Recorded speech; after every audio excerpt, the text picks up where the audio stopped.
how to bike. Ako na. Look at the feet. Ako na. Ako na. Look at the feet.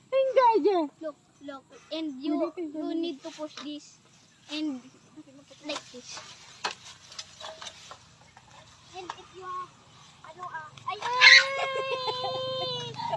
and if you have confidence to stand out in the thing, then you can bike properly.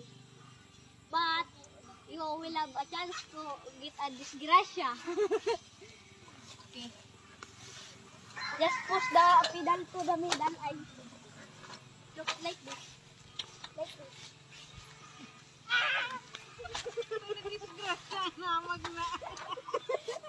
This, like this. You see that rolling the wheel? You see that rolling the wheel thing? Look at it. So you can be satisfied. Like, this is the bell ring to ring it. See? Like this. Oh. Tapos, dito naman, this is the brakes. Look at my right hand. I know my left hand. Look like this.